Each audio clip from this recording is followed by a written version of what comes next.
Hi అండి. అందరికీ నమస్కారం. సంక్రాంతి దగ్గర పడింది కదండీ ఇంకా. అందరూ పిండి వంటలు చేస్తా ఉన్నారు. నేను కూడా చేశానండి. ఈరోజు మంగళవారం మొదలుపెట్టేసాను. పనస తొనలు చేశానండి. ఇదిగోండండి సింపుల్‌గా, ఈజీగా అయిపోయే వంట. ఫస్ట్ తీపితో మొదలుపెట్టాను. గోధుమ పిండి తీసుకున్నానండి ఒక అర కేజీ. ఆ తర్వాత ఉప్పు, కొద్దిగా బొంబాయి రవ్వ, కొద్దిగా బియ్యపిండి వేశాను. చపాతీ పిండిలాగా పిసికి పెట్టుకున్నానండి నేను. చపాతీ పిండి పిసికి పెట్టుకొని ఒక 10 నిమిషాలు నానబెట్టాను.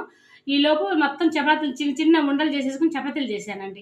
చపాతీలు చేసి చాకు తీసుకొని కట్ చేసుకొని ఈ పనస తొనలు చుట్టుకున్నానండి.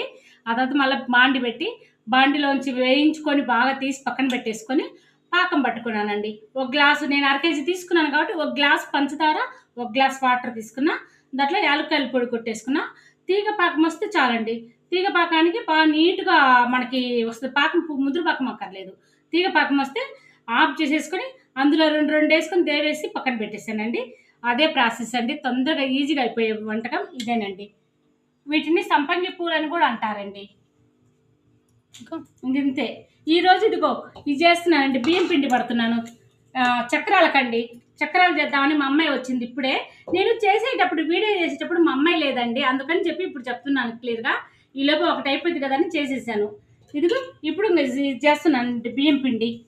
ఇవి మినపప్పు, బియ్యం పిండండి. ఇది వీడియో చేసినాక చూపిస్తా. నచ్చితే గనుక లైక్ చేయండి ఖచ్చితంగా.